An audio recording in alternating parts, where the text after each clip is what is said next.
देखा जाए तो ज्योग्राफी मेजर पेपर वाले कहीं ना कहीं हिस्ट्री मेजर पेपर की अपेक्षा खुश होंगे, क्योंकि इनका जो पेपर है ना, इनका जो क्वेश्चन है वो बिल्कुल भी नहीं घुमाया है। और हालांकि हमने कुछ ही क्वेश्चन आपको करवाया था, लेकिन वो सारे क्वेश्चन, जितने क्वेश्चन मैंने आपको करवाया था लेक्चर सीरीज में, वो सारे क्वेश्चन यहाँ पर देखने को मिले हैं। साथ ही साथ जो मैंने आपको क्वेश्चन दिया था इंपॉर्टेंट क्वेश्चन, चाहे वो 15 नंबर वाले या फिर इसके अलावे 1 नंबर वाले, उसमें से ही सारे क्वेश्चन इन्वॉल्व हुए हैं, यानी वही क्वेश्चन आए हैं।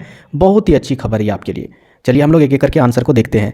पहला क्वेश्चन क्या था, दक्षिण भारत में किस प्रकार के जंगल पाए जाते हैं।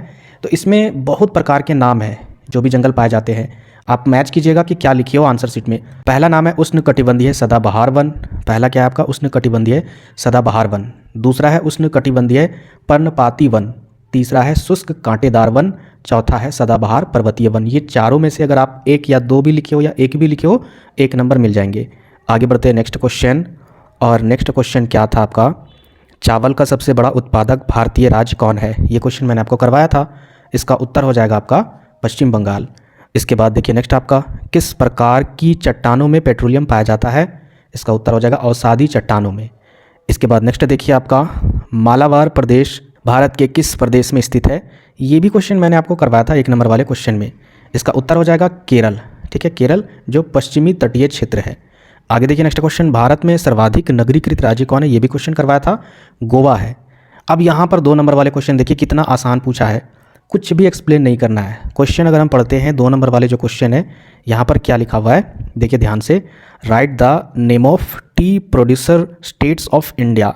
यानी भारत के चाय के उत्पादक राज्यों के केवल नाम लिखना है। इसके अलावा क्वेश्चन कुछ पूछ रहा है, कुछ भी नहीं पूछ रहा है। तो सिर्फ अगर आप यहाँ पर भारत के चाय उत्पादक के 5 राज्यों के नाम लिखते, 5 नंबर निश्चित तौर पर मिल जाता। सुनिए नाम कौन कौन से हैं जहाँ पर चाय उत्पादन होती है। पहला असम पता होगा, फिर दूसरा पश्चिम बंगाल, फिर तीसरा केरल, चौथा तमिलनाडु, 5वां त्रिपुरा और छठा नागालैंड, 7वां हिमाचल प्रदेश। तो इस तरीके से आप 5 कोई भी अगर लिख देते, आपका काम बन जाता आसान तरीके से। कुछ भी एक्सप्लेन नहीं करना था। सबसे आसान तो ये हमें लगा, वैकल्पिक ऊर्जा का महत्व लिखे। वैकल्पिक ऊर्जा का मतलब होता है नवीकरणीय ऊर्जा। भाई आखिर उसका क्या इंपॉर्टेंस है हमारे लाइफ में। भाई उसको यूज करते हैं ना, तो प्रदूषण नहीं देती है, पर्यावरण सुरक्षित रहता है और बहुत सारी चीज़ें हैं। तो आप इम्पोर्टेंस 5 इम्पोर्टेंस लिखना था। आराम से आपको यहाँ पर भी कम से कम तो 4 नंबर मिल जाते। बहुत ही सिंपल क्वेश्चन पूछा ये 10 नंबर का। मैं तो भाई इससे बहुत ही ज़्यादा खुश हूँ। आगे देखिए, लॉन्ग वाले क्वेश्चन की तो बात ही मत कीजिए। भारत के जलवायु प्रदेशों में बांटकर उनका वर्णन करें। हूबहू वही क्वेश्चन आ गया। भारत में हरित क्रांति के प्रभावों का मूल्यांकन करें। ये भी वही चीज़ आ गया। 2 क्वेश्चन आराम से बन जाना चाहिए। तीसरा, भारत के औद्योगिक प्रदेश में बांटकर उनका वर्णन करें। ये भी क्वेश्चन मैंने आपको करवाया था। टोटल 9 या फिर 8 या फिर 7 क्वेश्चन मैंने आपको लेक्चर सीरीज में बताया था औद्योगिक प्रदेश। तो यहाँ पर 4 बन जाना चाहिए था। इसके बाद नेक्स्ट देखिए, भारत में खनिज तेल के उत्पादन तथा वितरण का वर्णन करें। इसके अलावा यहाँ पर देखते हैं नेक्स्ट क्वेश्चन क्या आपका, छोटा नागपुर पठार का एक संतुलित भौगोलिक वितरण प्रस्तुत करें। यानी जो छोटा नागपुर पठार है यानी झारखंड है, अब इसका जो भौगोलिक बनावट है इसके बारे में आपको बताना था। इसके अलावा भारत के प्रमुख पर्यटन स्थलों का वर्णन करना है।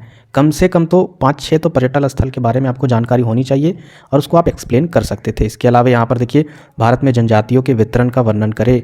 तो इंपॉर्टेंट क्वेश्चन जो मैंने आपको बताया था कि 15 पढ़ लीजिएगा, उनमें से तो लगभग यहाँ पर 5-6 क्वेश्चन आ गए। और मेरे वीडियो से यहाँ पर अगर देखा जाए तो 3 से 4 क्वेश्चन मैच किए हैं। हालांकि हमने पूरा क्वेश्चन नहीं करवाया था और 1 नंबर वाले क्वेश्चन जो करवाए थे उनमें से लगभग 3 क्वेश्चन मैच किए हैं।